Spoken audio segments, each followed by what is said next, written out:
wabarakatuh. Alhamdulillahirabbil alamin. Nahmaduhu wa nasta'inuhu wa nastaghfiruh wa na'udzu billahi min syururi anfusina wa min sayyiati a'malina. May yahdihillahu fala mudhillalah wa may yudlilhu fala hadiyalah.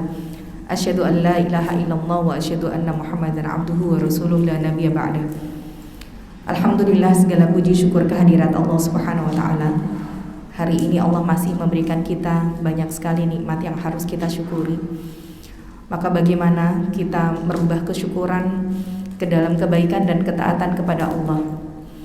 Karena yang namanya manusia itu selalu diliputi oleh hawa nafsu. Dan hawa nafsu itu selalu memerintahkan kepada keburukan. Maka sifat dasar manusia adalah tidak pernah kenyang akan berbuat keburukan. Maka Rasulullah sampai kemudian mengajarkan kita berlindung kepada Allah dari 4 perkara. Yang pertama adalah berlindung dari ilmu yang tidak bermanfaat dengan doa dari Rasulullah, Allahumma inni a'udzubika min ilmin la yanfa', dari ilmu yang tidak bermanfaat. Yang kedua, minta perlindungan dari apa? Wa min nafsin la tashba', dan dari jiwa yang tidak pernah kenyang akan kemaksiatan. Jadi hakikat bahwa diri kita itu cenderung suka dalam berbuat kemaksiatan. Maka minta kepada Allah rasa sensitif ketika kita melakukan kemaksiatan. Alarm kita masih nyala, ada rasa bersalah. Berarti kita ini hatinya masih bersih. Tapi kalau kemudian kita melakukan satu kesalahan, awalnya merasa biasa dan lama-lama akhirnya udah gak ada lagi alarm bersalahnya, berarti hati kita sudah semakin menghitam. Maka ulama terdahulu adalah orang-orang yang mereka betul-betul sensitif terhadap kemaksiatan. Bahkan Imam Al-Bukhari ketika beliau suka memanah, dan ketika memanah itu sampai jatuh anak panahnya ke gerbang tetangga, sampai beliau menangis. Sampai ditanya, kenapa engkau menangis wahai imam? Aku khawatir bahwa panah yang mengenai gerbang tetanggaku inilah yang akan memperberat hisabku, dan aku dihisab karena aku mendzalimi gerbang ini. Itu sampai begitu. Maka jangan sampai hati kita ini begitu kerasnya sehingga kesalahan yang kita lakukan tidak ada asar apapun dalam hati kita, tidak ada lagi rasa bersalah. Karena Allah itu sifatnya, ketika seorang hamba melakukan kesalahan, Allah dengan sattar, Allah dengan sifatnya sattar itu penutup aib. Maka kalau kita melakukan dosa, masih sekali kita lakukan, Allah itu gak langsung membuka aib kita di hadapan khalayak ramai, di depan orang-orang, kita tersiar berita buruknya, tidak. Karena Allah itu menutup aib. Pasti Allah itu nunggu kita, ngasih kita kesempatan untuk bertaubat, untuk beristighfar, sehingga Allah tutup dari kesalahan kita. Namun kalau kesalahan yang kita lakukan itu sudah menjadi sebuah candu dan akhirnya menjadi kebiasaan, lama-lama Allah akan buka tirai itu. Maka hari ini kalau kita melihat ada kasus-kasus yang viral, mungkin ada video syurnya yang tersebar, mungkin kasus narkotikanya sampai dia ditangkap polisi, itu pasti bukan pertama kali dia lakukan. Karena kalau pertama kali dilakukan, Allah gak akan membuka itu di hadapan orang-orang. Maka itu sudah menjadi candu. Maka jangan sampai dosa yang kita lakukan itu menjadi candu sehingga Allah tutup, Allah buka tirai yang selama ini menutup, dan akhirnya Allah bongkar keburukan kita. Maka kalau kemudian seseorang diingatkan oleh orang lain tidak mampu, bukan hanya Allah akan menutup tirai tersebut, bukan hanya Allah akan membuka tirai tersebut, tetapi yang ketiga adalah Allah akan wafatkan dia dalam keadaan su'ul khotimah. Allah akan wafatkan dia dengan memegang dosa yang selama ini sudah menjadi candu. Jadi kalau melihat TV, ada orang yang ketika selingkuh, berzina, kemudian mati setelah berzina, maka itu dosa bukan sekali yang dia lakukan, melainkan sudah menjadi candu, sudah menjadi kebiasaan, sudah menjadi watak. Dan akhirnya diingatkan manusia tidak bisa, Allah yang mengingatkan, ditutup usianya dengan keadaan su'ul khotimah. Wala'iyadzubillah. Maka betul-betul minta sama Allah perlindungan yang kedua, wa min nafsin la tashba, dan dari jiwa kita yang tidak pernah kenyang akan kemaksiatan. Yang ketiga, minta sama Allah perlindungan dari apa? Wa min qalbin la yakhsha, dari hati yang tidak pernah khusyuk, dari hati yang tidak pernah ada rasa takut kepada Allah. Dari sholat-sholat kita yang selama ini mungkin di 4 rakaat yang kita lakukan ada saja 1 rakaatnya teringat dunia, rakaat kedua ingat jemuran belum dientasi misalkan, rakaat ketiga lupa belum mateni kompor misalkan. Maka kita minta perlindungan kepada Allah dari hati yang tidak pernah khusyuk. Karena satu kenikmatan ibadah dicabut itu adalah korelasi dari satu kemaksiatan yang kita lakukan. Jadi Allah itu kalau kita melakukan maksiat bukan dicabut dari materi kita, bukan nikmat badan kita diambil terus kita jadi sakit, enggak. Tapi satu maksiat yang kita lakukan, Allah cabut satu kenikmatan kita dalam beribadah. Berarti salah satu tanda ketika hati kita tidak bisa khusyuk adalah banyaknya maksiat yang kita lakukan. Maka minta kepada Allah perkara yang ketiga, wa min qalbin la yakhsha. Yang keempat, minta kepada Allah perlindungan dari wa min du'ain la yusma, wa min du'ain, dan dari doa la yusma yang tidak didengar. Dalam beberapa riwayat ada yang kemudian bunyinya wa min da'watin la yustajabu, dan dari doa yang tidak diijabah. Maka rutinkan untuk membaca doa dari 4 perlindungan ini. Allahumma inni a'udzubika min ilmin la yanfa, wa min nafsin la tashba, wa min qalbin la yakhsha, wa min du'ain la yusma. Maka mudah-mudahan dalam kajian hari ini semoga hati kita yang tadinya menghitam, salah satu cara untuk mengistirahatkan hati ketika hati kita sakit adalah hadiri kajian ilmu. Karena kalau hati sakit sama jiwa yang sakit, sama badan yang sakit, masih mending badan yang sakit. Kalau badan yang sakit kita cuma gak selera makan, tapi kalau sudah hati yang sakit, kita mau ngaji gak bisa kuat lama karena gak nyaman. Kita mau sholat gak akan pernah bisa khusyuk. Kita mau datang ke kajian aja rasanya untuk memulai melangkah saja berat. Itu pertanda bahwa hati kita sakit. Maka hati yang sakit itu akan menambah kehinaan kita di hadapan Allah. Tapi badan yang sakit tidak akan menambah hina. Bahkan justru ketika badan sakit kita bersabar akan mampu menggugurkan dosa. Tapi kalau sudah hati kita yang sakit, maka akan menambah kehinaan dan justru akan menambah dosa di hadapan Allah. Maka bagaimana cara mensucikan dan menyembuhkan hati yang sakit?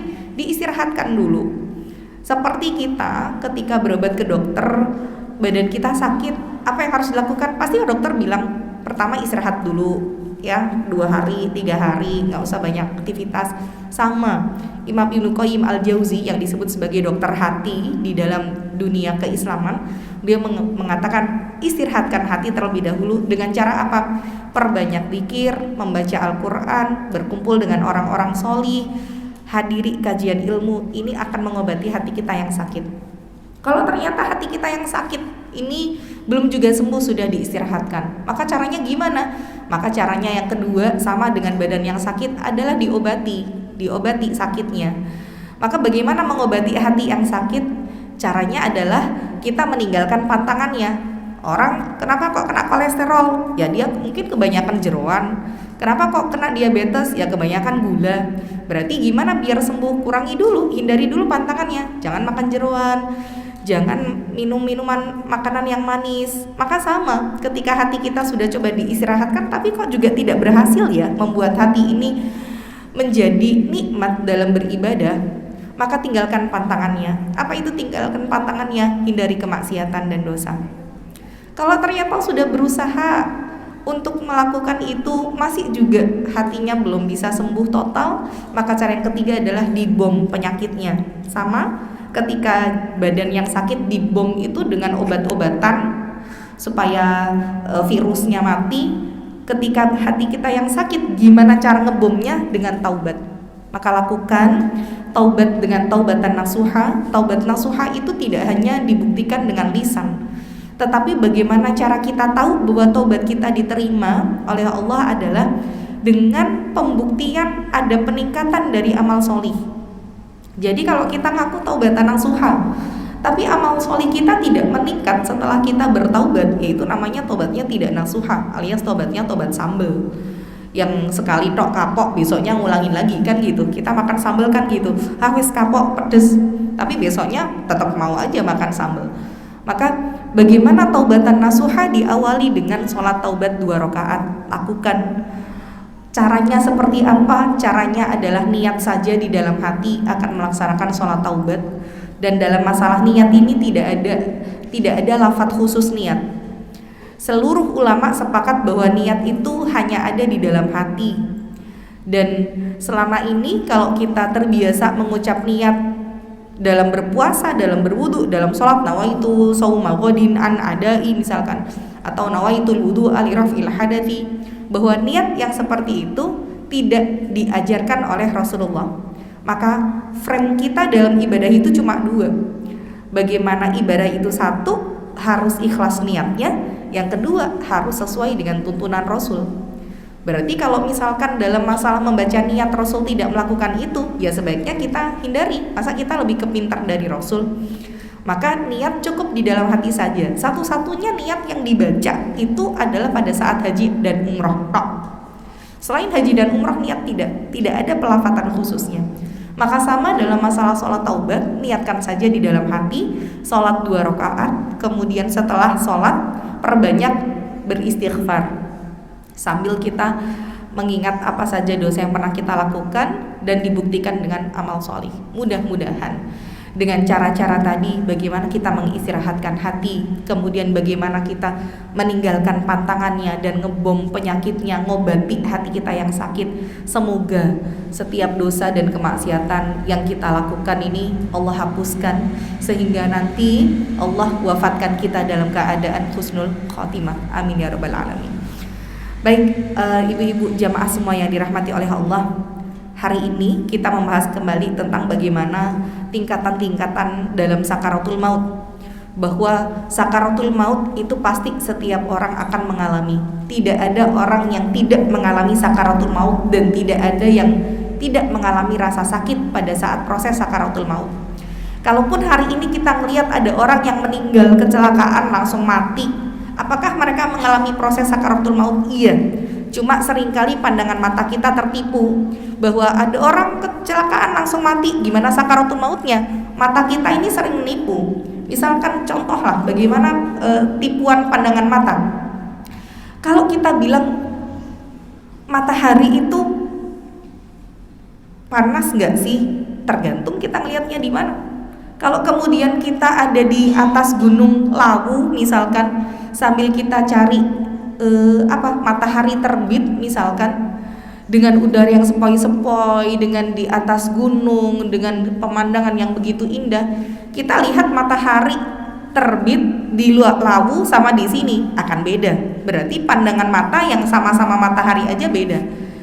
Maka bagaimana dalam proses sakaratul maut, orang yang kemudian meninggal secara langsung, apakah mengalami proses itu? Mengalami, cuma kita nggak tahu bagaimana proses rasa sakit yang mereka derita.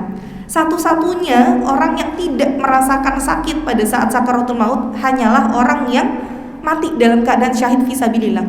Rasulullah sebutkan kamasil sakar, seperti digigit semut. Udah itu toh. Berarti selain daripada orang yang berjihad fisabilillah, mereka merasakan sakit yang begitu dahsyat. Maka Allah sebutkan dalam surat Qaf ayat 19, wajaat sakratul mauti bil haq, dan datanglah sakaratul maut itu dengan sebenar-benarnya. Jadi buat yang punya bukunya, kita sampai di halaman ke-45, kemudian 46. Nah, ini saya mau bahas sedikit di halaman 47 karena ini sudah kita bahas di bagian pertama di bulan lalu. Di halaman 47 buku ini sudah ditahqiq. Artinya ditahqiq itu sudah melalui proses pengeditan gitu ya, sehingga hadis-hadis yang di sini sudah dijelaskan bagaimana derajatnya. Nah, di dalam hadis di halaman 47 sampai dengan nanti, kalau yang punya buku nanti bisa ditandai ya. Di halaman 47 sampai halaman 52 itu kebanyakan hadisnya adalah maudhu. Maudhu itu hadis palsu. Jadi seperti di halaman 47 disebutkan ketika Allah bertanya kepada Nabi Ibrahim tentang bagaimana rasanya kematian, dan Nabi Ibrahim menjawab, bagaikan batang besi pemanggang daging yang dipanaskan, dimasukkan ke dalam wol yang basah lalu ditarik. Kemudian Allah berfirman, padahal sungguh kami benar-benar telah meringankannya untukmu wahai Ibrahim. Ini hadisnya derajatnya adalah palsu, sehingga hadis palsu ini tidak bisa kemudian kita amalkan. Kalau hadisnya dhaif itu masih mending. Hadis dhaif itu untuk sekedar motivasi boleh kita laksanakan, tapi tidak dijadikan sebagai rujukan dasar. Kemudian banyak juga di dalam buku ini, terutama di halaman 47 sampai 51 itu terdapat kisah-kisah. Jadi di sini ada disebutkan Nabi Musa ketika rohnya dipanggil pulang kepada Allah, dia bertanya kepadanya, "Hai Musa, bagaimana rasanya mati?" Kemudian Nabi Musa menjawab, "Saya rasakan diriku seperti seekor burung kecil yang digoreng hidup-hidup di wajan. Tidak mati, maka akhirnya bisa tenang, dan tidak pula selamat, maka akhirnya bisa terbang." Nah, riwayat-riwayat seperti ini namanya adalah riwayat Israiliyat. Apa itu riwayat Israiliyat? Riwayat Israiliyat itu adalah riwayat ataupun kisah-kisah yang terjadi sebelum masa datangnya Nabi Muhammad.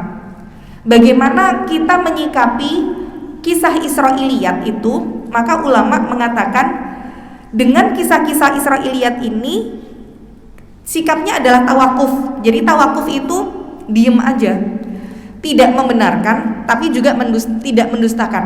Nah, jadi banyak riwayat Israiliyat yang ada di dalam buku ini, tapi alhamdulillah buku ini sudah ditahqiq sehingga kita bisa tahu.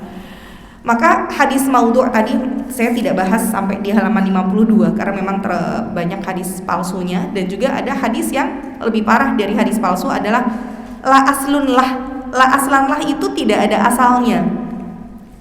Kalau hadis palsu masih ada riwayat siapa tuh masih ada, cuma dari jalur perawi, dari jalur orang yang meriwayatkan itu ada yang cacat. Tapi kalau hadis yang la aslan lah, tidak ada asalnya, itu lebih parah karena nggak tahu. Kita nyari kalau nyari hadis palsu di dalam kitab Al-Mawdu'at, hadis-hadis palsu yang kemudian disusun itu masih ada. Tapi kalau hadis yang tidak ada asalnya, kita mau cari di buku hadis yang palsu pun nggak ada. Contoh hadis yang tidak ada asalnya itu yang banyak beredar adalah naumu shaim ibadah, tidurnya orang puasa ibadah. Itu hadis yang nggak ada asalnya itu. Padahal hadis itu banyak yang dipakai orang. Ayo, kok poso kok turu wae. Kan turune wong poso ibadah, itu pahala. Loh, itu hadis nggak ada asalnya, nggak boleh kemudian diamalkan. Contoh lagi hadis yang tidak ada asalnya adalah sebelum berpuasa kemudian orang-orang bersalaman minta maaf satu sama lain supaya nanti di situ malaikat akan menggugurkan dosa-dosanya dan akan dikabulkan keinginannya. Itu juga hadis nggak ada asalnya itu. Jadi maaf-maafan sebelum puasa, salam-salaman itu nggak ada dalilnya juga. Ya, maka saya bahas sekarang di halaman 53 bagaimana sakaratul maut yang dialami oleh Rasulullah. Maka Rasulullah Shallallahu Alaihi Wasallam beliau juga mengalami sakaratul maut, dan sakaratul mautnya Rasulullah itu dijadikan oleh Allah 2 kali lipat sakitnya dibandingkan sakit manusia biasa. Rasulullah itu beliau kalau sakit itu 2 kali lipatnya kita. Kata Rasulullah adalah wa inni la u'aku kama yu'aku rajulaini minkum, dan aku itu dijadikan Allah kalau demam itu 2 kali lipat demamnya kalian. Kalau demam manusia biasa 40 derajat, Rasul itu sampai 80 derajat. Itu Rasul. Dan sakaratul maut kita sakit, Rasul itu 2 kali lipatnya sakitnya kita. Sekarang kalau kita pahami bahwa Rasul saja sakaratul mautnya sakit, yang jelas-jelas setelah kematian beliau masuk surga bahkan tanpa hisab. Kita ini manusia yang masih harus mengalami proses hisab yang luar biasa dahsyat, maka tidak terbayang bagaimana rasa sakitnya. Tapi jangan dijadikan sebagai tolak ukur bahwa setiap orang yang sakaratul mautnya berat tanda bahwa Allah tidak cinta, bahwa orang ini mati dalam keadaan su'ul khotimah. Enggak. Karena seorang mukmin pasti akan diberatkan dalam proses sakaratul mautnya. Pasti itu. Kenapa? Karena setiap orang mukmin ketika menghadap Allah dia masih memiliki dosa. Maka diberatkan dalam proses sakaratul mautnya supaya Allah menjadikan ini sebagai salah satu wasilah ataupun sarana supaya Allah menggugurkan dosa-dosanya. Berbeda halnya dengan orang-orang yang kafir. Orang yang kafir justru sama Allah dimudahkan dalam proses kematiannya.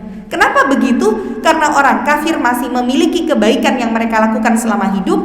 Maka salah satu cara Allah untuk membalas kebaikan yang mereka lakukan adalah dengan dimudahkan proses kematiannya, sehingga nanti setelah kematian tidak ada lagi balasan dari Allah untuk kebaikan yang mereka lakukan. Jadi setiap orang mukmin pasti sakit nggak sakaratul mautnya? Pasti sakit. Tapi bagaimana sakit yang dirasakan oleh orang mukmin, yang penting adalah diakhiri dengan husnul khotimah. Kecuali kalau sudah dia sakit pada saat sakaratul maut, ditutupnya suul khotimah, itu yang waliyadzubillah. Ada orang yang dalam proses sakaratul mautnya berat, tapi untuk matinya dia susah. Salah satunya adalah orang-orang yang dia memiliki kesyirikan dalam hidup. Banyak yang kemudian terjadi di sekitaran kita.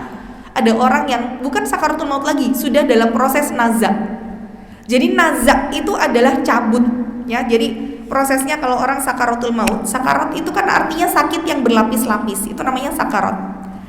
Maka proses sakaratul maut itu dimulai pada saat malaikat maut itu duduk di atas kepala orang ini dan mencabut nyawa itu mulai dari bawah.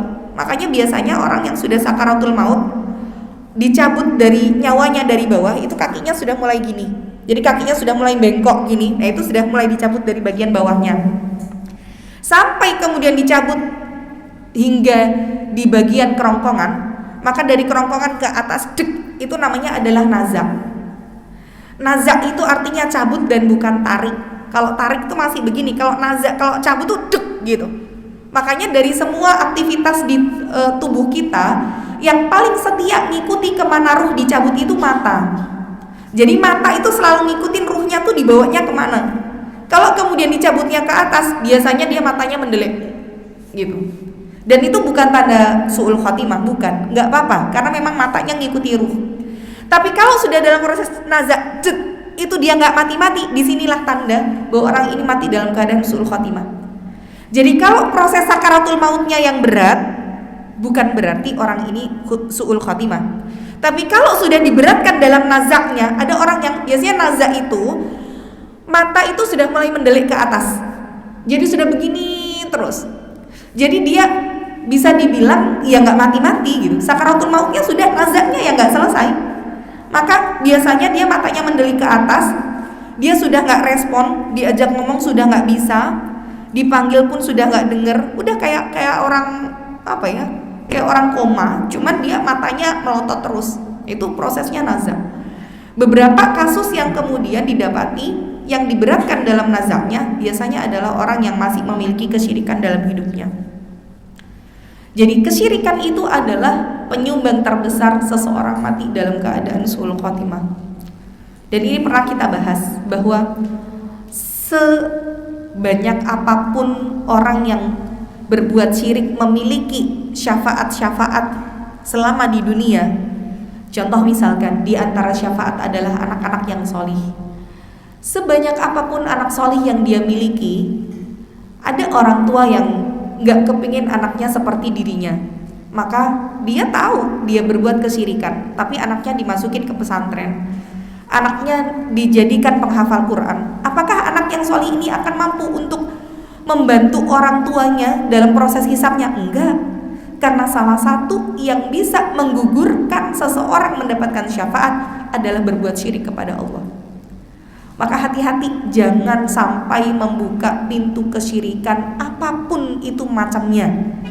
Hari ini kesyirikan itu lebih parah daripada zaman Rasulullah dulu.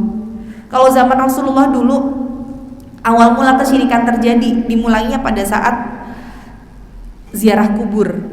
Bagaimana orang mengkultuskan orang-orang yang sudah wafat dan mereka mengatakan la na'buduhum. Kita tuh nggak nyembah mereka, nggak nyembah orang-orang yang meninggal ini. Tetapi kita menjadikan mereka illa liyuqarribuna ilallahi zulfa, hanya untuk mendekatkan diri kita kepada Allah saja. Tapi mereka menjadikan orang yang wafat sebagai perantara terkabulnya doa. Hari ini banyak yang seperti itu. Mereka datang ke makamnya para wali, datang ke makamnya para ulama-ulama untuk apa? Minta berkah, untuk di situ berdoa. Doanya memang minta ke Allah, tapi pakai perantara orang yang sudah meninggal. Dan inilah salah satu sarana kesyirikan. Dan itu penyumbang terbesar seseorang mati dalam keadaan su'ul khotimah. Jangan main-main. Kalau dalam masalah fikih, antara yang kunut sama nggak kunut, kita masih samahah, kita masih toleransi, karena itu masalah khilafiyah saja. Kalau kita menjadi orang yang, saya pribadi saya tidak sholat subuh dengan memakai kunut. Tapi kalau menjadi makmum di belakang orang yang kunut, ya tetap ikut kunut karena kita menghormati pendapatnya Imam Syafi'i walaupun kita tidak masuk ke dalam bagian orang yang kunut pada saat subuh. Itu masalah khilafiyah, masalah fikih. Kalau masalah fikih itu masih kita toleransi lah. Oh ini boleh, oh ini enggak. Oh ini ada dalilnya. Oh yang lebih kuat seperti ini. Tapi kalau sudah dalam masalah tauhid antara syirik atau tidak, enggak ada. Kemudian ulama berbeda pendapat. Gimana ya hukumnya datang ke dukun? Kita enggak percaya, cuma datang pengen tahu aja. Ulama berbeda pendapat, enggak ada ulama berbeda pendapat dalam masalah tauhid. Jadi kalau sudah dalam masalah pokok tegas. Boleh, enggak. Ya, jadi dalam masalah kesyirikan itu kita betul-betul tidak bisa menerima kesyirikan. Dan hati-hati jangan membuka pintu apapun, termasuk hari ini banyak di media sosial, mungkin via TikTok lah, mungkin via Instagram lah, yang bagaimana minta diterawang, terus gimana memanggil arwahnya orang yang sudah meninggal, terus coba diterawang kira-kira pada saat meninggal itu murni kecelakaan, apa ada gangguan dari alam lain. Itu sekalipun kita nggak percaya tapi kepo ya sama aja. Ya enggak kok, aku nggak percaya ini tuh mesti bohong, tapi pengen tahu aja ya sama aja. Jangan sekali-kali membuka pintu kesyirikan itu loh ya. Maka kita lihat bagaimana proses sakaratul maut yang dilakukan yang dialami oleh Rasulullah. Jadi Rasulullah itu meninggal di hari Senin. Kenapa kok Rasulullah justru meninggal tidak di hari Jumat? Karena untuk mengajarkan kepada kita bahwa yang meninggal tidak di hari Jumat bukan berarti tidak baik, dan supaya kita juga tidak mengkultuskan setiap orang yang meninggalnya di hari Jumat, karena Rasul saja meninggalnya di hari Senin. Jadi Rasulullah itu sakit 3 hari, dari mulai hari Jumat, Sabtu, Ahad, dan di hari Senin ba'da subuh itu beliau meninggal dunia menjelang zuhur. Jadi subuh itu beliau masih ikut jamaah ke masjid. Sampai saking senengnya para sahabat lihat Rasulullah datang, itu sampai mereka mau membatalkan sholatnya. Saking Rasul dari Jumat, Sabtu, Ahad itu nggak bisa sholat ke masjid. Maka kemudian Abu Bakar yang saat itu menjadi imam sholat, melihat Rasulullah datang langsung seketika mundur. Sama Rasulullah ditahan untuk jangan mundur, tetap menjadi imam. Akhirnya beliau mundur lagi, ditahan lagi sama Rasul sampai 3 kali, dan akhirnya Abu Bakar menjadi imam untuk Rasulullah. Setelah selesai sholat, Abu Bakar mengatakan begini, ya Rasulullah, aku melihat engkau sudah sembuh dari sakitmu. Kalau boleh, karena aku sudah 3 hari menggantikan engkau menjadi imam, aku minta izin untuk mengunjungi salah satu istriku yang ada di luar kota Madinah. Jadi Abu Bakar itu istrinya 4, dan istrinya yang keempat itu tinggalnya di luar kota Madinah yang jaraknya cukup jauh. Maka sudah beberapa hari tidak mengunjungi salah satu istri beliau kemudian meminta izin untuk mengunjungi sehabis subuh itu. Maka Rasul pun kemudian mengizinkan. Maka pada saat ba'da subuh itu Rasulullah bertambah sakitnya. Dan sakit yang diderita Rasulullah ini adalah asar ataupun pengaruh dari racun yang pernah diberikan oleh seorang wanita Yahudi pada saat mengundang Rasulullah makan. Jadi orang Yahudi ini, si perempuan ini melakukan riset gitu ya, melakukan penelitian. Rasul itu sukanya bagian daging itu sebelah mananya, dan Rasul itu paling senang makan daging kambing. Daging kambing bagian mana? Bagian paha. Itu yang disenangi Rasul. Jadi kalau ada yang bilang daging kambing bikin kolesterol misalkan, bikin darah tinggi misalkan, maka daging kambing itu sebenarnya daging yang paling sehat. Kenapa kok ada orang yang nggak kuat kalau makan daging kambing? Ya berarti dia kurang olahraga. Jangan salahin daging kambingnya gitu loh. Karena Rasulullah makan daging kambing tuh sehat-sehat aja. Berarti ada pola hidup yang kita lakukan tidak sesuai dengan Rasulullah, sehingga sama-sama makan daging kambing kok Rasulullah sehat kita enggak gitu loh. Dan Rasul nggak pernah makan jeruan ya. Rasul tuh makannya dagingnya bukan jeruannya. Jadi pantas kalau kita makan jeruan ya banyak kena sakitnya. Jadi si wanita Yahudi ini melakukan riset dan tahu bahwa Rasulullah senang makan daging kambing bagian pahanya. Kemudian sudah dibubuhi racun di situ. Maka ketika Rasulullah memakan daging tersebut dan bersama dengan salah seorang sahabat itu sudah tergelepar langsung mati seketika itu juga. Dengan izinnya Allah, salah satu mukjizatnya Rasul adalah daging kambing yang dimakan Rasul ini berbicara. Apa kata si daging ini? Dia mengatakan, "Ya Rasulullah, ini masmumah, ini masmumah. Wahai Rasul, aku beracun, aku beracun." Itu dagingnya yang ngomong. Maka ketika Rasulullah makan daging tersebut, Rasul memuntahkan, tapi sebagian dari racunnya sudah terlanjur masuk ke tubuhnya Rasul, dan itu nggak bisa dikeluarkan karena sudah terlanjur masuk.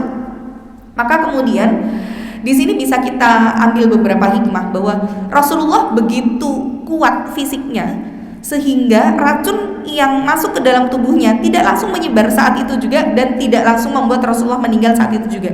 Memang qadarullah, memang izin Allah. Salah satu sahabat tadi sudah langsung meninggal, tetapi Rasulullah masih bertahan hidup itu kurang lebih sampai 7 tahun lamanya setelah peristiwa diberikan racun.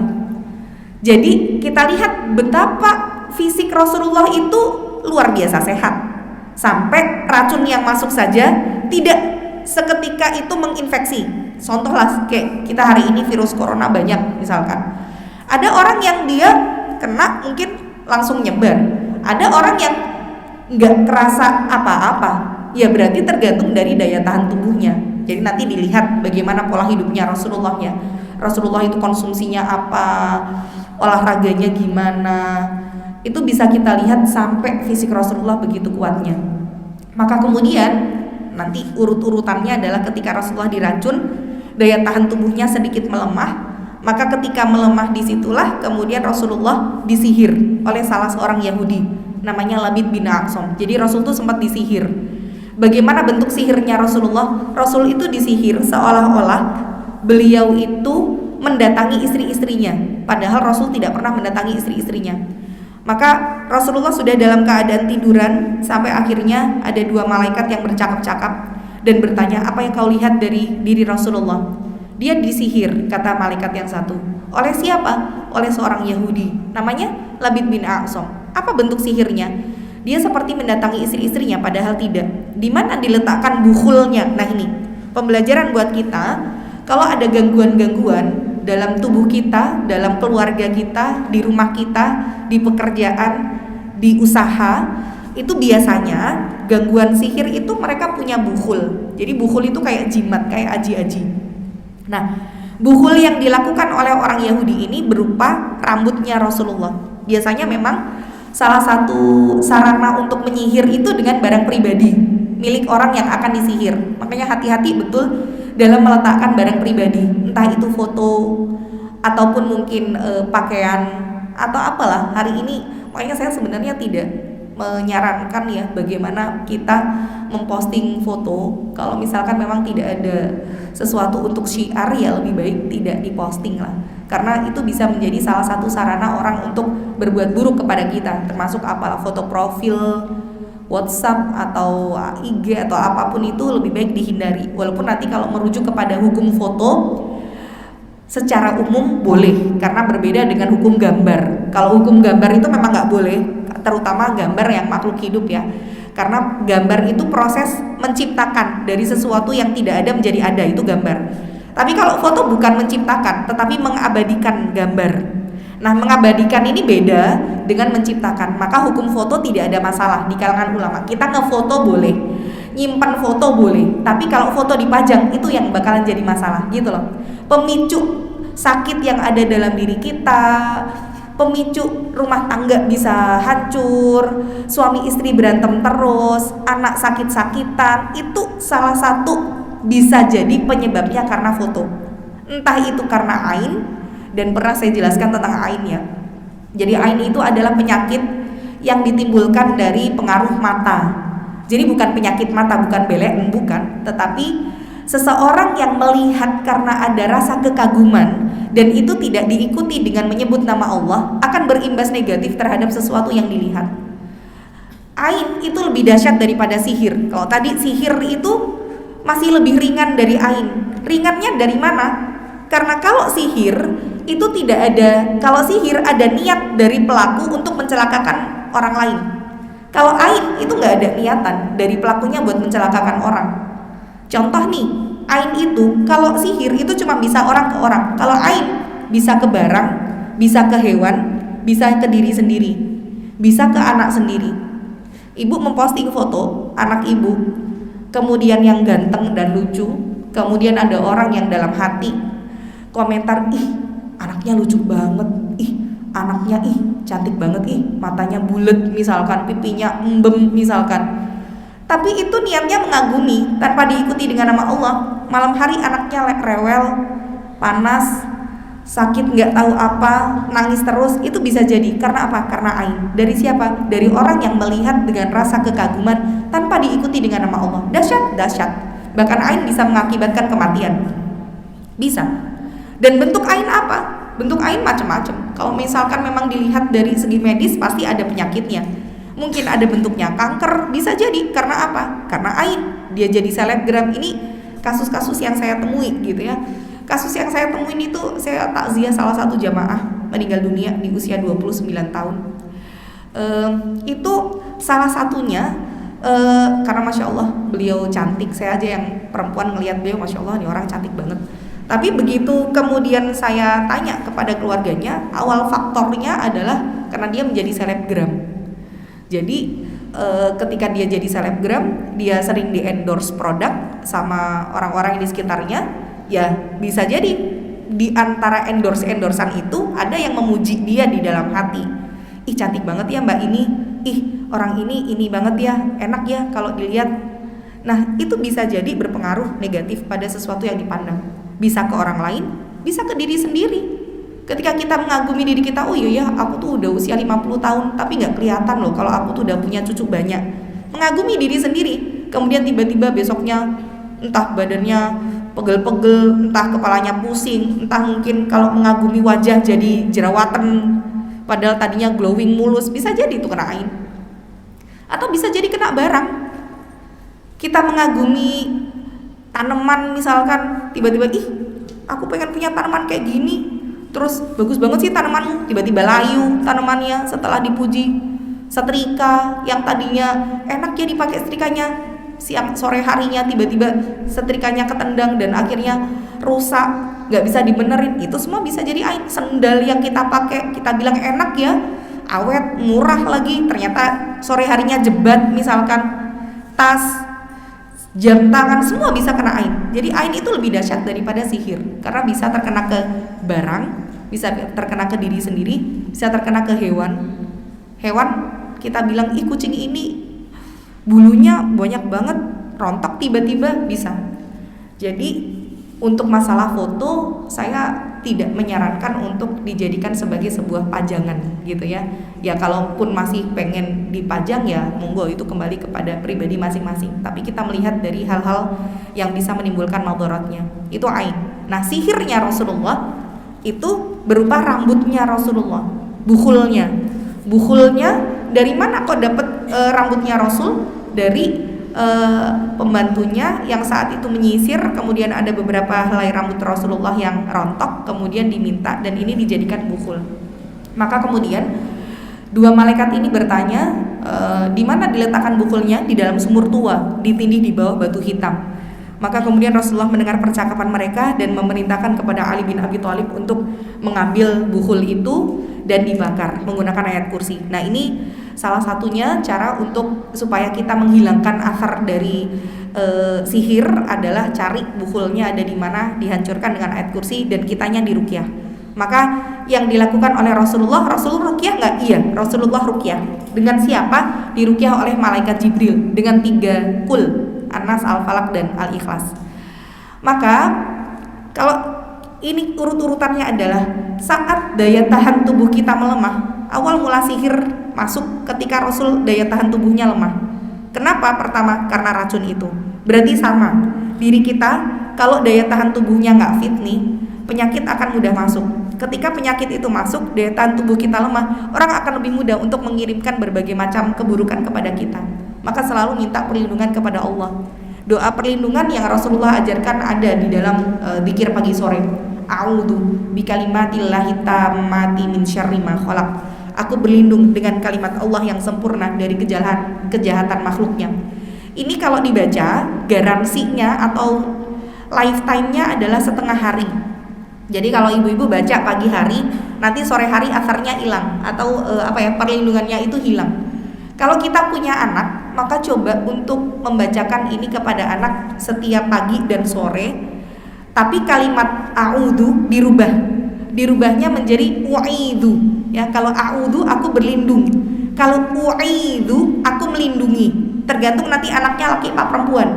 Kalau anaknya laki-laki ditambahin ka, u'idhuka, belakangnya nanti sama.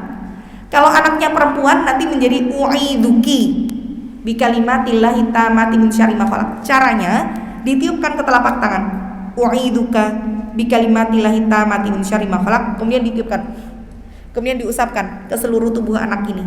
Begitu juga pada saat hendak tidur, ya. Jadi hendak tidur kita melindungi anak dari berbagai macam gangguan. Maka kembali ke dalam bagaimana kisah sakaratul maut yang dialami Rasulullah. Rasul afar dari sihir dari racunnya tadi, sampai sudah 7 tahun Rasulullah sudah mulai melemah. Sampai akhirnya ba'da subuh beliau kemudian Rasul itu memiliki 9 orang istri yang hidup dalam satu waktu. Jadi total istrinya Rasul 11, tetapi 11 ini yang hidupnya dalam masa yang bersamaan 9. Dan 9-9-nya ini mereka tinggalnya tidak menjadi satu rumah, melainkan satu rumah gitu ya, sendiri-sendiri. Dan Rasul bergiliran untuk mengunjungi mereka, bukan seminggu berapa kali, enggak, setiap hari bergiliran selama 9 hari itu ya. Jadi 9 hari putarannya. Maka pada saat Rasulullah sudah mulai melemah, Rasulullah meminta izin kepada istri-istrinya untuk berdiam diri atau beristirahat di rumahnya Ibunda Aisyah. Pertimbangannya adalah yang paling dekat dengan Masjid Nabawi. Jadi kamarnya Ibunda Aisyah itu dengan Masjid Nabawi sangat dekat, sehingga ketika Rasulullah i'tikaf kemudian tidur di Masjid Nabawi, Rasul itu naruh kepalanya untuk disisirin oleh Ibunda Aisyah dari kamar. Jadi badannya Rasul di masjid, kepalanya Rasul di kamar, disisiri dari kamarnya Aisyah. Sedekat itu gitu ya antara rumah dengan Masjid Nabawi. Maka akhirnya Rasulullah meminta izin untuk bisa tinggal di rumahnya Ibunda Aisyah. Maka kemudian Rasulullah sudah mengalami kesakitan dan Rasul minta diambilkan ulbah. Jadi ulbah itu semacam tembikar ataupun tempat yang dia khusus untuk wadah air. Maka Rasul minta diambilkan air di dalam ulbah. Dan beliau kemudian mencelupkan kedua tangannya ke dalam ulbah ini seraya mengatakan la ilaha illallah fa inna lil mauti sakarat, fa inna lil mauti sakarat. Itu yang diucapkan Rasul. Jadi tidak ada satupun athar yang menyebutkan Rasul itu di detik-detik kematiannya mengucapkan ummati, ummati, ummati. Gak ada hadisnya. Jadi hadis yang sahih adalah ini yang diucapkan Rasul, la ilaha illallah Allahumma inna lil mauti sakarat. Sesungguhnya setiap kematian itu memiliki sakarat. Kemudian Rasul mencondongkan tangannya ke atas begini, seraya beliau mengarahkan matanya ke atas dengan mengatakan ma'ar rafiqil a'la, ma'ar rafiqil a'la, bersama dengan ar-rafiqul a'la. Maka sebelum itu akhirnya ketika Rasulullah sudah mulai melemah, Rasulullah pun dipangku sama Aisyah. Jadi kepalanya Rasulullah ada di pangkuan Aisyah. Dari sini bisa kita pahami bahwa sekuat-kuatnya seorang laki-laki tetap butuh pendamping seorang istri yang solihah, sekuat apapun. Sampai Rasulullah yang disebut sebagai al-maksum, bagaimana beliau adalah khotam cincinnya para nabi karena saking indahnya, itu pun di detik-detik kematiannya masih butuh Ibunda Aisyah untuk menenangkan hatinya. Maka beliau menyandarkan kepalanya di atas pangkuan Ibunda Aisyah. Maka Ibunda Aisyah sudah melihat Rasul begitu lemahnya. Kemudian Rasulullah, nah ini yang dilakukan Ibunda Aisyah ketika melihat ada yang sakit. Ibunda Aisyah kemudian Rasul tangannya sudah begini. Jadi sudah diangkat itu sudah gak kuat, sudah lunglai begini. Kemudian Ibunda Aisyah mengangkat tangannya Rasul dan membacakan 3 kul, An-Nas, Al-Falaq, Al-Ikhlas. Kemudian ditiupkan. Kemudian jadi pakai tangannya Rasul ya, yang membacakan Ibunda Aisyah, dibacakan ke tangannya Rasul, kemudian ditiupkan. Setelah itu tangannya Rasul sama Ibunda Aisyah diusapkan gitu ya, dipandu untuk diusapkan ke seluruh bagian tubuh mana yang Rasulullah masih mampu. Jadi diusapkan begini. Nah ini salah satu cara metode untuk kita ruqyah. Jadi kalau teman-teman ibu-ibu mengalami sakit, mungkin punya anak juga yang sakit, sebelum ikhtiar pergi ke dokter, coba lakukan ruqyah secara mandiri. Mungkin ada saya di beberapa kesempatan ngajarkan untuk ruqyah mandiri. Jadi caranya gampang kok. Kita membacakan minimal untuk ayat dasar ruqyah itu ayat kursi, kemudian Al-Fatihah, kemudian 3 kul. Itu ayat dasarnya. Dan harus yakin bahwa setiap dari diri kita mampu untuk meruqyah. Hilangkan perasaan bahwa aku nggak bisa meruqyah, aku nggak pantas meruqyah, dosaku masih banyak kok, aku nanti imannya nggak kuat. Itu dihilangkan dulu ya. Kenapa kok harus yakin? Karena kalau kita minta bantuan orang untuk meruqyah, bukan tidak boleh, tetapi menghilangkan kesempatan untuk bisa masuk surga tanpa hisab.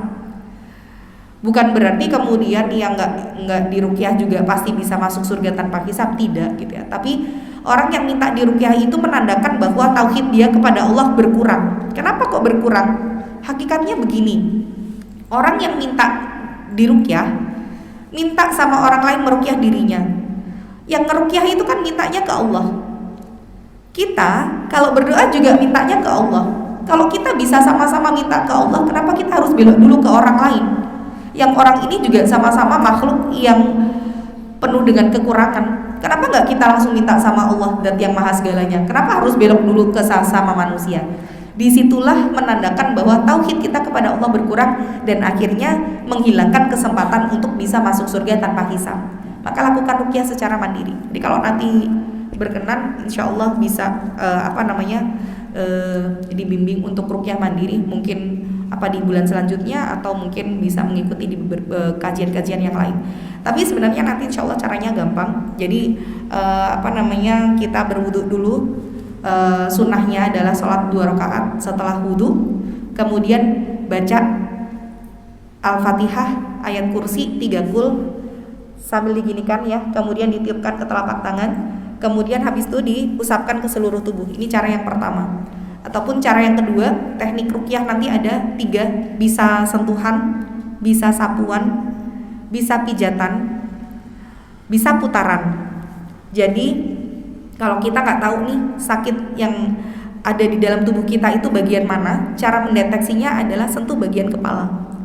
Jadi setelah tadi kita bacakan di telapak tangan kita, kemudian sentuh area kepala. Nanti kalau kemudian mulai merasa pusing atau merasa perutnya atau mungkin merasa dadanya kok sesek, berarti gangguannya ada di situ. Pindah tempat. Ruqyah bagian mana yang sakit. Jadi bisa sentuhan, bisa tepukan, kemudian bisa sapuan, bisa kemudian pijitan, dan bisa putaran. Kalau putaran itu nanti khusus di area perut, itu nanti gerakannya adalah berlawanan dengan arah jarum jam. Jadi seiringnya justru dengan putaran tawaf. Jadi kalau jarum jam kemana ya? Ke kanan, berarti nanti putarannya tuh begini ya, begini. Nah ini nanti sambil kemudian kita bacakan doa tadi yang ringkas tadi kita bacakan nanti. Kemudian setelah ini kita bimbing ke bagian atas sambil mengucapkan Bismillahi Allahu Akbar. Kemudian nanti dimuntahkan. Insya Allah dengan muntah itu nanti sarana gangguan akan hilang. Nanti biasanya efek dari ruqyah macam-macam. Ada yang mungkin kepalanya jadi berat, ada yang kok malah mual, ada yang dadanya ampek, ada yang bagian sini berat.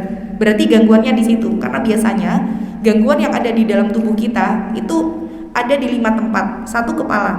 Yang sering vertigo, yang sering migrain, sering pusing, itu berarti gangguannya di kepala. Jadi lamakan ruqyahnya di kepala. Atau bagian kedua adalah area wajah.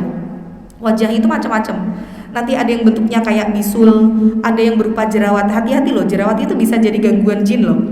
Karena ada salah satu murid saya yang dia jerawatan nggak sembuh-sembuh, terus memerah sampai akhirnya dilakukan ruqyah. Jinnya bilang, di situ jinnya bereaksi, dia bilang memang aku bersembunyi di pipinya. Bentuknya apa? Jerawat. Kenapa kok bentuknya jerawat? Supaya dia jadi orang yang nggak pede. Jadi aku bikin di jerawat itu ya supaya memang dia jadi orang yang kalau ketemu orang lain itu jadi malu karena jerawatnya itu. Berarti memang gangguannya ada di sekitar wajah. Kemudian bagian dada yang sering cemas berlebih, sering parnoan, sedikit-sedikit takut, sedikit-sedikit cemas, sedikit-sedikit khawatir, itu berarti gangguannya di sini.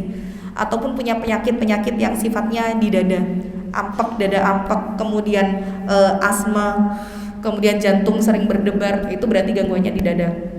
Kemudian selanjutnya gangguannya di perut. Perut itu beraneka ragam ya. Sakit apapun yang ada di perut, termasuk kista, termasuk gangguan pencernaan, termasuk orang yang sudah lama menikah tapi belum dikasih keturunan, ataupun orang yang sudah menikah hamil tapi keguguran terus-menerus, ataupun kemudian hamil dan harus sesar. Ini diantara gangguan-gangguan itu. Jadi nanti bisa insya Allah kalau kita yakin dengan proses ruqyah itu bisa sembuh. Kemudian bagian belakang, terakhir bagian sini, biasanya dia bersembunyinya di bagian tengkuk belakang. Yang sering di sini berat, di sini sering pegel, di sini mungkin cengeng terus, berarti gangguannya di sini. Nanti tekniknya adalah pijatan. Jadi itu teknik dasar dalam ruqyah. Ya insya Allah mudah-mudahan nanti kalau diizinkan sama panitia, mungkin bulan depan atau di kesempatan lain, saya pengen menggelar tata cara ruqyah mandiri gitu ya. Jadi bukan ruqyah massal, enggak. Saya enggak mau ruqyah massal, tapi ruqyah mandiri. Saya pengen mengajarkan saja kita bisa mengobati diri kita sendiri, dan sebagai salah satu langkah kalau ada anak kita yang sakit, keluarga kita yang sakit, kita yang karena doa ibu itu lebih mustajab dari doa ulama. Jadi ibu yang pertama kali akan meruqyah anak, bukan ibu ngebawa anak ke, walaupun nggak apa-apa silakan bawa ke ustadz, tapi lebih afdol adalah ruqyah secara mandiri. Baik, jadi ini yang dilakukan oleh Rasulullah ya. Jadi Rasul karena sudah benar-benar tidak bisa, tangannya sudah lunglai, maka Aisyah membacakan doa dan diusapkan ke seluruh tubuh Rasulullah. Kemudian setelah melihat Rasulullah sudah semakin lemah, maka Ibunda Aisyah pun mengabarkan ini kepada sanak keluarga, kepada para kerabatnya. Dan akhirnya kerabatnya mulai berdatangan. Di antaranya adalah anak yang paling disayangi, yaitu Fatimah. Fatimah bintu Rasulillah, Masya Allah. Beliau adalah satu-satunya anak yang mirip banget sama Rasulullah. Dari postur tubuh, dari fisik, dari wajah, cara jalan, cara ngomong, itu mirip banget sama Rasul. Bahkan orang-orang bilang Fatimah itu Rasulnya perempuan. Artinya ya kalau ngelihat Rasul dalam versi perempuan itu Fatimah, maka tidak heran Fatimah menjadi anak kesayangan Rasulullah. Fatimah melihat ayahnya yang sudah sedemikian lemahnya, beliau menangis. Rasul sudah gak bisa ngapa-ngapain, cuma ngasih isyarat mendekat. Isyarat aja karena udah lemah. Maka kemudian Fatimah mendekatkan telinganya ke mulut Rasulullah. Di situ kemudian Rasulullah mengatakan, la karba bi abika ba'dal yaum. Tidak ada lagi kesulitan yang dilakukan, yang dialami oleh ayahmu setelah hari ini. Tidak ada lagi kepedihan, tidak ada lagi kesedihan, tidak ada lagi siksaan yang dilakukan oleh orang-orang setelah ini kepada ayahmu.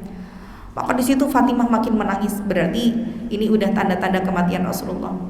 Ketika Fatimah menangis, kemudian Rasulullah ngasih isyarat lagi, dekat lagi. Maka kemudian Fatimah naruh lagi telinganya di mulut Rasulullah, dan Rasul mengatakan, setelah ini di antara para ahli baitku, engkau yang pertama kali akan menyusulku. Disitulah Fatimah baru tersenyum. Berarti tidak butuh waktu yang lama untuk Fatimah bisa bertemu lagi dengan ayahnya. Dan Fatimah di antara ahlul bait yang pertama kali menyusul Rasul, dengan beliau meninggal dunia di usia 29 tahun. Masih usia muda. Tapi dari istri-istri Rasul yang pertama kali menyusul beliau adalah Zainab binti Jahash. Di mana Zainab binti Jahash ini, sabda Rasulullah, di antara istri-istriku yang pertama kali akan menyusulku adalah yang paling panjang tangan di antara kalian.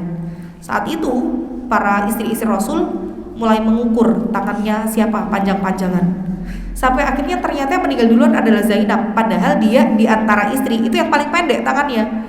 Disitulah Aisyah baru tahu ternyata maksud dari panjang tangan adalah yang gemar bersedekah. Nah, kemudian ketika Rasulullah sudah mulai mengalami proses sakaratul maut, dan beliau mengatakan, la ilaha illallah, fa inna lil mauti sakarat, fa inna lil mauti sakarat, bahwa kematian itu memiliki sakarat, kematian itu memiliki sakarat. Dan Rasulullah meninggal justru pada saat beliau sudah badannya agak enakan. Nah, ini biasanya orang-orang yang meninggal dunia itu kalau seperti ini kayak Rasulullah. Rasul sakit Jumat, Sabtu, Ahad, Senin itu udah bisa ke masjid subuh, ternyata pada subuh justru malah semakin melemah dan meninggal dunia. Makanya gak heran kadang orang meninggal tuh ngelimpek kalau bahasa Jawa ya. Wong ya udah keluar dari ICU loh, udah di bangsal, kok ya malah nggak ada. Atau bahkan udah di rumah loh, udah sehat, dicek udah nggak ada sakit apa-apa, kok ya malah nggak ada gitu. Jadi dari sini kita paham bahwa tidak ada satupun yang tahu kapan kematian itu akan datang. Sekalipun Rasul tuh nggak tahu kalau hari itu mau meninggal. Rasul cuma tahu bahwa kematiannya dekat, tapi waktunya kapan nggak ngerti. Maka jangan sampai kemudian kita mengaitkan bahwa orang yang meninggal dunia tuh 40 hari sebelumnya udah tahu kalau dia mau meninggal. Nggak ada yang tahu kalau dia mau meninggal. Misalkan artis yang kemarin meninggal kecelakaan, tahukah dia kalau ke Surabaya mau kecelakaan meninggal? Ada yang bisa nebak nggak aku mau kemana? Terus orang kemudian mengatakan, oh ternyata maksudnya nggak ada yang bisa nebak aku mau kemana, maksudnya mau ke alam akhirat. Loh, dia juga nggak tahu kalau itu mau ke alam akhirat. Kalau dia tahu mau ke alam akhirat dia nggak akan pergi. Mungkin dia menutup aurat, sholat taubat, beribadah gitu kan? Karena dia nggak tahu kematiannya, dan nggak ada juga ciri-cirinya 40 hari sebelumnya dia tahu, oh ternyata waktu itu dia bilang mau pulang tuh maksudnya mau pulang ke akhirat. Nggak ada. Ya Allah, kemarin bapak tuh minta soto, kok ya nggak tak kasih, berarti itu soto permintaan yang terakhir. Oh itu orang kalau mau meninggal nggak ada yang mau minta soto. Kalau tahu mau meninggal nggak jadi doyan sama soto kan gitu. Jadi jangan kemudian mengkaitkan antara kejadian sebelum meninggal dengan kejadian pada saat meninggal dunia ya. Maka kemudian tingkatan-tingkatan sakaratul maut, kenapa kok Rasulullah itu sama Allah diuji dengan sakaratul maut yang sakit? Yang pertama hikmahnya adalah pengen ngajarin kita. Kalau Rasul aja sakit, yang jelas-jelas tempat akhirnya adalah surga tertinggi dengan tidak ada dosa sama sekali, itu saja Allah masih berikan rasa sakit, apalagi kita manusia biasa yang penuh dengan dosa dan kemaksiatan. Berarti tidak ada orang yang tidak diberikan rasa sakit pada saat sakaratul maut. Ini hikmah yang pertama. Yang kedua, kenapa kok orang mukmin dan Rasul itu sakit?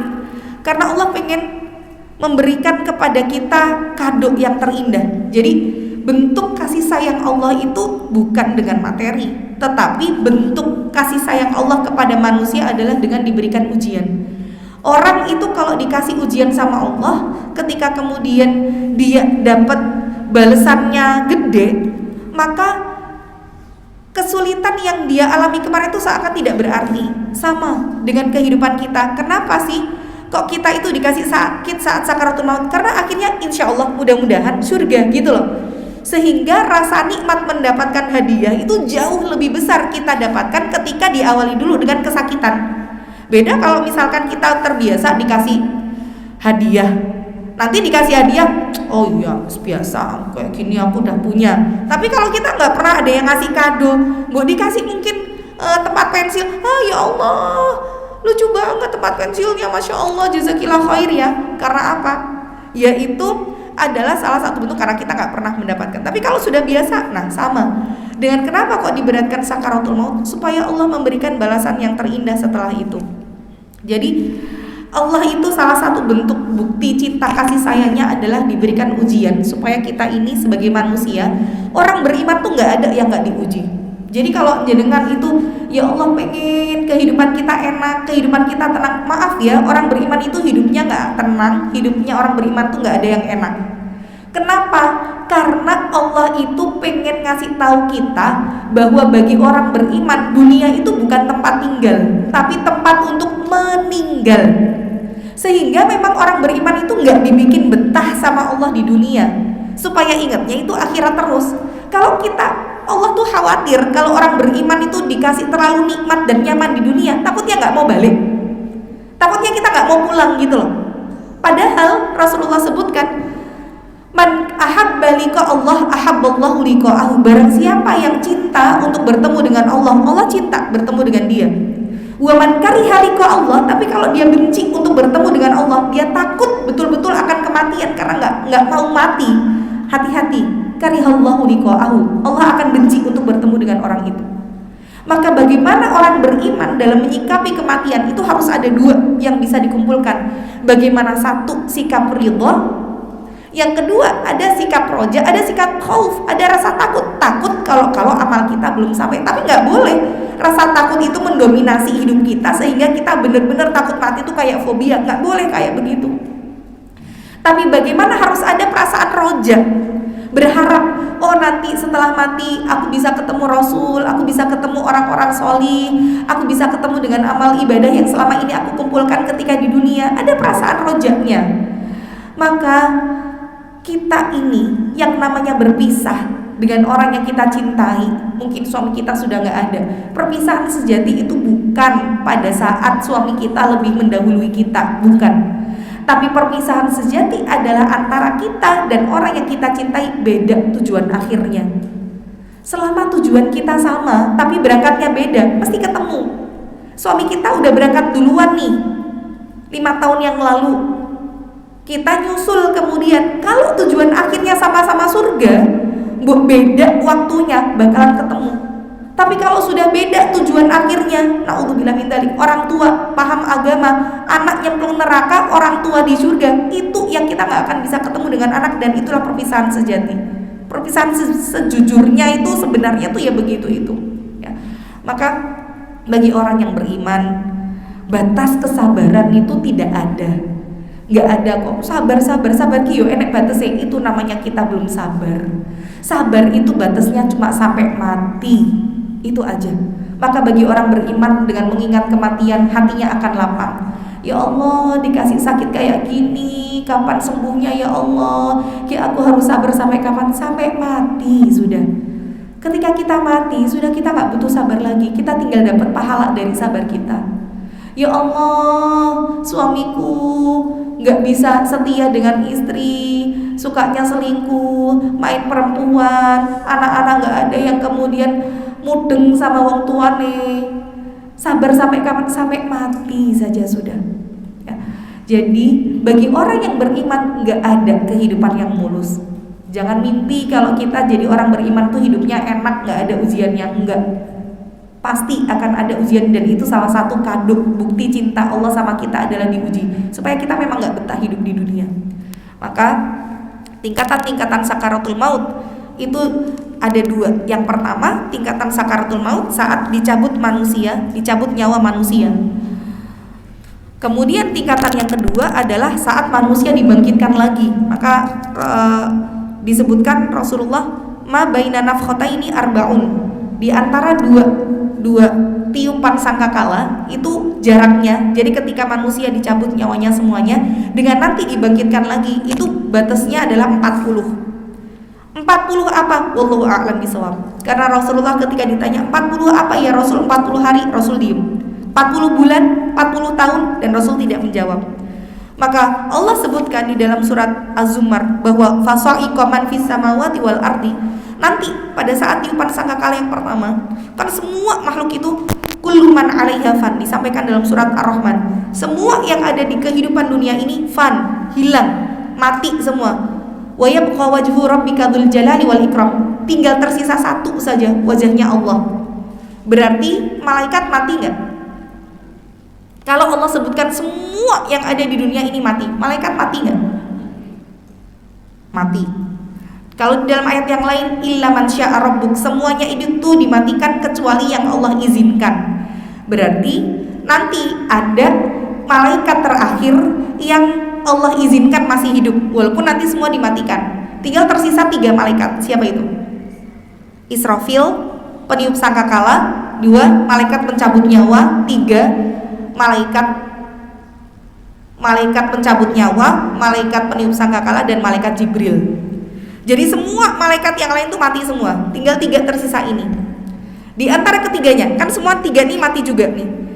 Di antara malaikat pencabut nyawa, peniup sangkakala, dan malaikat Jibril, yang pertama kali akan dicabut nyawanya siapa dulu? Siapa dulu kira-kira? Malaikat Jibril? Siapa kira-kira? Bukan malaikat Jibril. Pencabut nyawa. Yang nyebut siapa? Malaikat pencabut nyawa dicabut nyawanya duluan. Yang nyebut siapa? Allah. Jadi di antara ketiga malaikat yang tersisa, kan peniup sangkakala masih hidup karena dia harus meniup sangkakala, semua dimatikan. Maka yang pertama kali dimatikan dari ketiga malaikat ini adalah malaikat peniup sangkakala. Siapa yang disuruh mencabut nyawanya? Malaikat mencabut nyawa.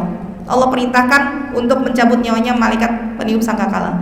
Yang kedua yang dimatikan adalah malaikat mencabut nyawa. Siapa yang mencabut? Dia sendiri. Jadi Allah perintahkan kepada malaikat mencabut nyawa untuk mencabut nyawanya sendiri. Disitulah kemudian malaikat mencabut nyawa mengatakan, ya Allah, kalau aku tahu rasanya mencabut nyawa ini sakitnya kayak gini, aku gak bakal mau suruh nyabut nyawanya orang-orang. Tuh, malaikat mencabut nyawa aja kesakitan, padahal nyabut nyawanya sendiri, bukan nyabut nyawa orang. Otomatis kalau nyabut nyawa sendiri kan pelan-pelan, itu aja mengalami kesakitan. Barulah nanti yang ketiga, yang terakhir dimatikan adalah malaikat Jibril, dan dengan penghormatannya Allah sendiri yang akan mencabut nyawa malaikat Jibril. Betul-betul semuanya nanti sudah tidak ada. Begitu juga jin, iya, semua kullu man 'alaiha fan, semua mulai dari hewan, mulai dari jin, malaikat, semuanya akan diwafatkan oleh Allah. Barulah kemudian nanti jarak antara tiupan sangkakala 1 sampai tiupan sangkakala kedua jaraknya itu 40. Nah, 40 apa ini yang kita nggak tahu? 40. Maka nanti Allah membangkitkan dulu pertama malaikat peniup sangkakala untuk kemudian meniup sangkakala yang kedua dengan seluruh akan dibangkitkan. Dibangkitkan dari mana? Dari ajbudzzabi. Ajbudzzabi itu tulang ekor. Jadi tubuh kita itu kan semua punah. Satu yang tidak Allah punahkan yaitu tulang ekor. Jadi tulang ekor itu satu-satunya yang Allah ciptakan paling kuat. Sekuat apapun kita itu mukul, dihancurkan, tulang ekor gak akan pernah bisa rusak. Maka tulang ekor itu kayak misalkan kita punya HP, ada chipnya, memorinya, itu memori kita itu di tulang ekor. Maka dari tulang ekor itulah kemudian Allah menurunkan hujan dan bangkitlah manusia di tiupan sangkakala yang kedua. Ini kira-kira yang bisa saya sampaikan. Saya kembalikan kepada panitia.